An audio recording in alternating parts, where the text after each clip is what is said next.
আসসালামু আলাইকুম প্রিয় দর্শক। আসিফ মাহমুদ এবং নাহিদ ইসলাম এই দুইজনকে উপদেষ্টা মণ্ডলীতে নেওয়ার ফলে তারা বেশ সাফল্যের সাথে কাজ করছে বলে মনে হচ্ছে।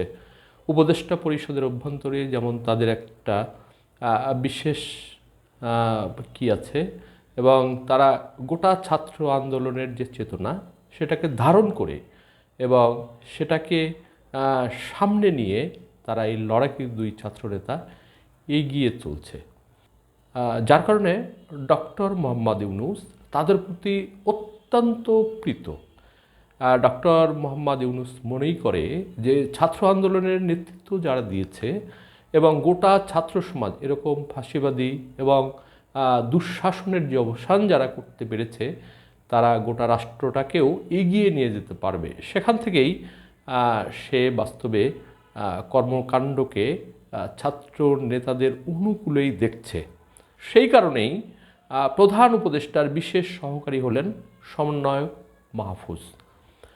অন্তর্বর্তীকালীন সরকারের প্রধান উপদেষ্টা ডক্টর মোহাম্মদ ইউনূসের বিশেষ সহকারী হিসেবে নিয়োগ পেয়েছেন বৈষম্য বিরোধী ছাত্র আন্দোলনের লিওজো কমিটির সমন্বয়ক মোহাম্মদ মাহফুজ। প্রিয় দর্শক, মাহফুজ লক্ষ্মীপুরের ছেলে। তো সে ছাত্র শক্তি করত, যার কারণে তার দক্ষতা বৃদ্ধি পেয়েছে এবং সেই সাথে তার যে নিরবচ্ছিন্ন কাজের যে চেতনা এবং ছাত্রদের অভ্যন্তরে সেই সাংগঠনিকভাবে অত্যন্ত শক্তিশালী রূপে লিওজো করে চলেছিলেন, ফলে তার একটি সুনাম সমন্বয়কদের মধ্যে ছড়িয়ে পড়েছিল। তো সেটাই তাকে এগিয়ে নিয়ে গেল। আজ বুধবার 28 আগস্ট জনপ্রশাসন মন্ত্রণালয় এ সংক্রান্ত প্রজ্ঞাপন জারি করেছে। উপসচিব কানিজ ফাতেমা স্বাক্ষরিত প্রজ্ঞাপনে বলা হয়, মোহাম্মদ মাহফুজ আলমকে অন্যান্য প্রতিষ্ঠান ও সংগঠনের সঙ্গে কর্মসম্পর্ক পরিত্যাগের শর্তে যোগদানের তারিখ থেকে প্রধান উপদেষ্টার মেয়াদকাল অথবা তার সন্তুষ্টি সাপেক্ষে, যেটি আগে ঘটে, সরকারের সচিব পদমর্যাদায় প্রযোজ্য বেতন ও আনুষঙ্গিক সুবিধাসহ প্রধান উপদেষ্টার বিশেষ সহকারী পদে চুক্তিভিত্তিক নিয়োগ দেওয়া হলো। দেখুন দর্শক, এখানে একটি ছাত্র 15-16 সেশনে আইন বিভাগে ঢাকা বিশ্ববিদ্যালয়ে ভর্তি হয়েছিল। সেই ছেলে প্রায় এখন পড়াশোনার শেষ পর্যায়ে কিংবা শেষ হয়ে যেতেও পারে।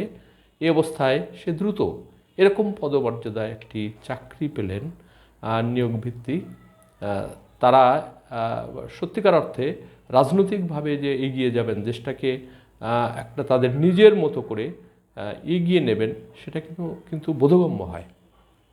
এখানে একটু বলে রাখি, আমি অনেক ছাত্রকে দেখেছি আগে দেশ নিজের কিনা বা তারা বিদেশে পড়াশোনা করবে কিনা, এই দেশে থাকবে কিনা, এরকম অনেক দ্বিধা দ্বন্দ্বের মধ্যে তারা ছিল।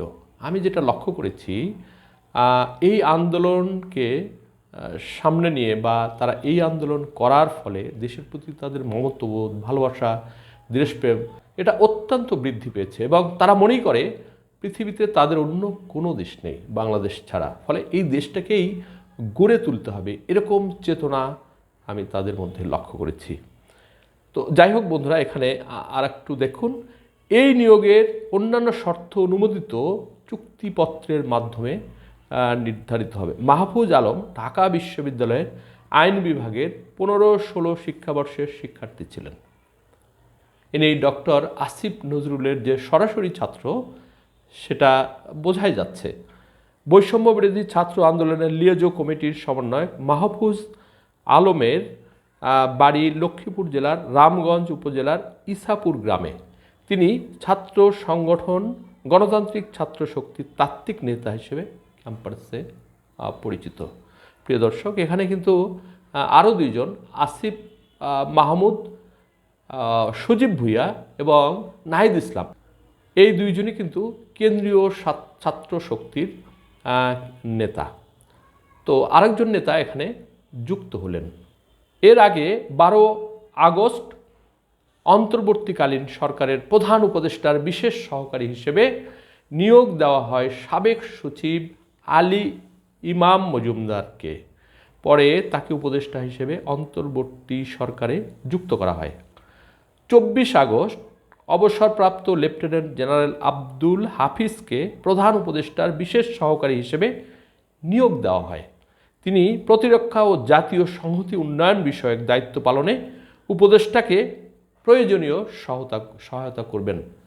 প্রিয় দর্শক, এ পর্যন্তই। যদি আপনারা এই নাহিদ ইসলাম, আসিফ মাহমুদ এবং ডিএজও কমিটির সমন্বয়ক মাহফুজ আলম সম্পর্কে আপনাদের কোনো মন্তব্য থাকে বা যদি কিছু বলতে চান, তাহলে অবশ্যই আমার এই কমেন্ট বক্সে আপনারা জানিয়ে দিতে পারেন। আবার দেখা হবে। আল্লাহ হাফেজ।